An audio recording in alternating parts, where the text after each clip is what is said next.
Hello po! Last and fifth setup na nga kami, and finally, ang magkapatid naman ang with this setup, and they are at Moonlit Private Resort located at San Fernando. Third setup from Ma'am George pero di na sila ang cater dito, and recommendation lang na kami ang mag-setup.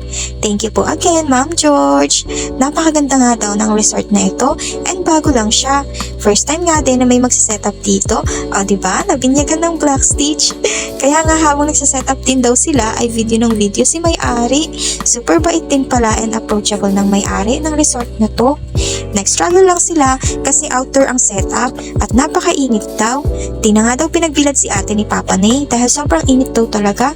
Siya na lang din ang nagsuot ng jacket dyan ni ate. Di pa nga nag-jacket nung una pero di niya kinaya yung init kaya hiniram niya muna yung jacket ni ate at si ate ay nasa may silong naman nagbaballoons. Di ko na nga lang din alam kung saan nakapwesto ang CP neto.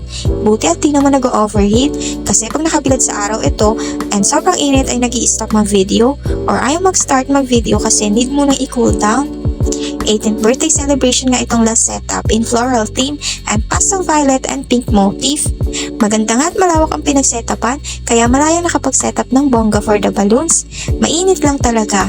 Then after din naman ay pinakain daw sila ni client kalagitnaan at pagtapos ng setup nila and tuwang-tuwa din sila sa setup and super nagandahan. Thank you very much po sa mga mababait and very grateful na clients. And here's the final look of the backdrop. And ayun lang po. Thank you po and bye-bye!